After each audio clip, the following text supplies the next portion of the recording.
오늘 시인은 본문 7절에서 이렇게 고백하죠. 내 마음이 그를 의지하여 도움을 얻었도다. 그러므로 내 마음이 크게 기뻐하며 내 노래로 그를 찬송하리로다 라고 고백합니다. 오늘 본문이 담겨있는 이 시편 28편은 탄원의 시로 출발을 하고 있거든요. 탄식의 시, 탄원의 시.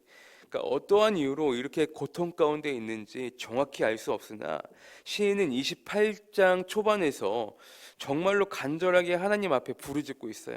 간절히 부르짖고 있지만 그럼에도 불구하고 하나님께서 침묵하시면 마치 내가 무덤에 있는 죽은 자들과 같이 될까 두렵다라고 이 시인은 고백을 합니다. 그러면서 3절에서 5절까지 자신은 악한 자들과 절대 같지 않음을, 그들과 다름을, 그의 결백을 호소하고 있습니다. 그런 걸로 보아 아마도 이 시인은 부당한 고발을 당해 아마 어려움에 처해 있는 위기의 상황에 처해 있는 그런 상황이 아니었는지 짐작만 할 뿐 정확히 어떠한 이유로 이렇게 고통 가운데 있는지는 알지 못합니다. 그러면서 이제 악을 행하는 자들은 겉보기에는 화평을 말하며 좋은 사람들 같으나 결국 그들의 마음에는 악독이 있으니 제발 그 악인들의 행위를 묵고하지 마시고 그들의 행위대로 주님 갚아 주시옵소서라고 지금 간구하면서 기도하고 있는 거예요. 그렇게 이제 28편 5절까지가 그러한 내용으로 진행이 되고, 그런데 이제 이 시인의 탄원이 오늘 우리가 함께 읽은 6절부터는 이제 감사의 시로 바뀌기 시작합니다. 바로 하나님께서 이 시인의 간구하는 소리에 응답하셨기 때문이죠. 자, 본문 6절을 보세요.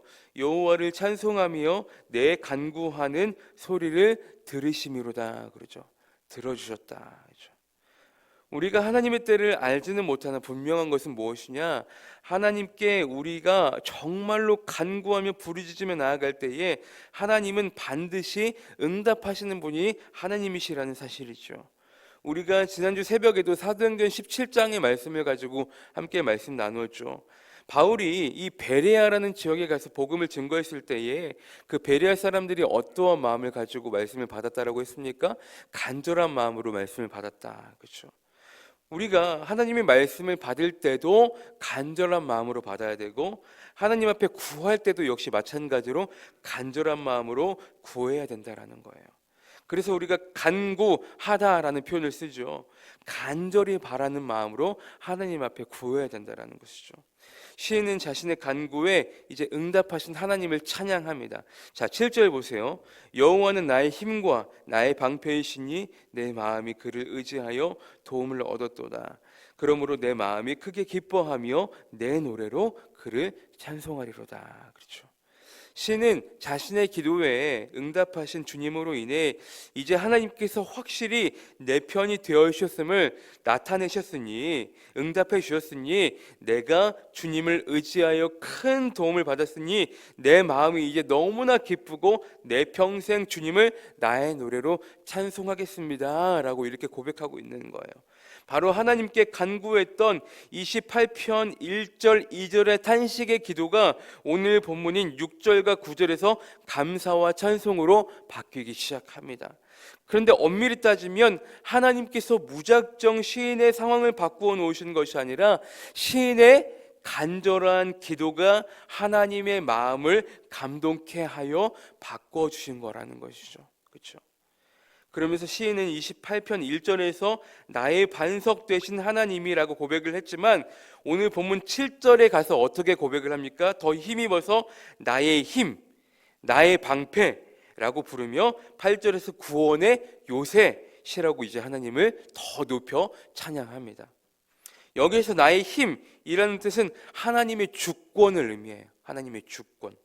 하나님은 마땅히 천지를 창조하신 분으로서 모든 절대적인 권위와 권리를 가지고 계시는 분이심을 이제 이야기하고 우리는 그 하나님의 주권을 철저히 찬양하는 삶을 살아야 함을 이야기하고 있는 것입니다. 그리고 7절 말씀에 나의 방패라는 뜻은 하나님의 보호하심과 그 뜻과 더불어서 하나님께 자유롭게 구할 수 있는 그런 권한을 의미하고 있는 거예요.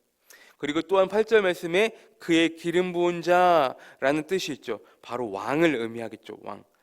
그렇게 시인은 탄식의 기도에서 감사의 기도로 변화해서 마지막 이제 9절에서 자신을 위한 기도에서 남을 위한 중보의 기도로 자신이 속한 그 공동체를 위해서 이 시를 마무리하고 있습니다. 자, 9절 보세요. 주의 백성을 구원하시며 주의 산업에 복을 주시고 또 그들의 목자가 되시어 영원토록 그들을 인도하소서, 그런단 말이죠. 그러니까 탄식과 탄원으로 시작한 기도가 본인을 위한 기도를 거쳐서 이제 공동체를 위한 중보로까지 이어지게 됩니다. 그러니까 개인적인 어려움으로 인해 하나님의 은혜를 구했던 시인이 하나님께서 자신의 문제를 해결해 주실 것을 확신하는 순간 이제는 주위를 돌아볼 수 있는 마음의 여유가 생기는 거예요. 그래서 공동체를 돌아볼 수 있는 마음의 여유가 생겨서 이제 공동체를 위한 중보의 기도로까지 요청이 되고 있는 것입니다. 이것이 사람의 모습인 것 같아요. 당장에 내 앞에 큰 어려움만 닥쳐도 우리는 그 문제를 타개하기 위해서, 해결하기 위해서 당장에 그것에만 집중하기 때문에 다른 것이 눈에 들어오지 않죠. 하지만 어떻습니까? 그 일들이 잘 해결이 되고 나면, 그렇죠, 마음 가운데에 이제 평안과 여유가 생기기 때문에 그때 우리는 다시금 주위를 돌아보고 챙길 수 있는 마음의 여유가 생긴다는 것이죠. 오늘 시편의 기자도 그랬던 것입니다. 자신의 경험이, 자신의 체험이 공동체 전체의 체험으로 확장되기를 원했던 것입니다.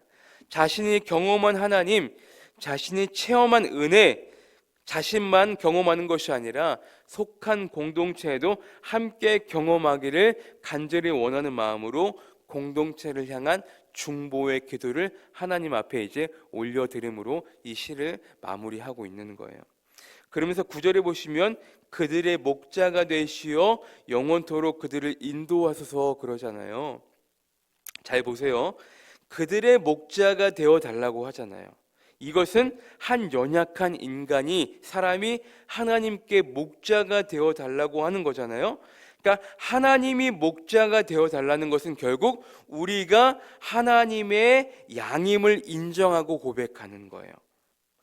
우리가 마땅히 하나님의 양이 되어 마땅히 하나님의 주권을 철저히 인정하고 주님의 인도하심 따라 살아가겠습니다 라고 고백하고 선언하고 결단하는 내용인 거예요. 8절에 그의 기름 부음 받은 자의 구원의 요새 시리로다 그러잖아요. 왕의 통치를 받겠다라는 거예요. 왕의 통치를 받겠습니다. 철저히 하나님의 주권을 인정하고 하나님이 나의 목자가 되시옵소서, 내가 그의 양이 되겠습니다, 왕의 통치를 받겠습니다 라고 결단하고 고백하는 내용인 거예요. 주의 주권과 주의 통치와 주의 나라 힘과 권세, 결국 무엇입니까?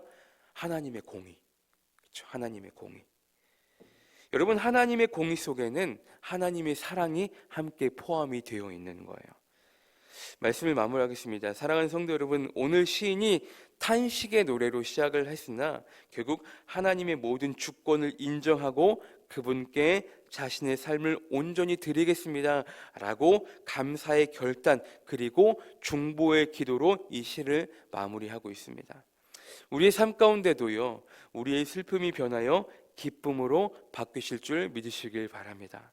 나의 기도에 하나님께서 혹시나 침묵하신다라고 느낄 때 우리는 오늘 시편의 기자처럼 낙심하지 말고, 낙담하지 말고, 좌절하지 말고, 그럴 때일수록 구원의 하나님을, 나의 기도에 응답하실 하나님을 믿고 찬양하며 간절하게 더욱더 부르짖고 기도할 때에 우리의 목자 되시는 하나님께서 우리의 양된 우리들을 절대로 잊지 않으시고 우리의 간절한 기도에 반드시 응답해 주실 줄 믿으시길 바랍니다. 오늘 하루도 우리의 목자가 되신 주님의 인도하심 따라 살아갈 수 있는 귀하고 복된 하루의 삶이 되시기를 주님의 이름으로 간절히 축원합니다.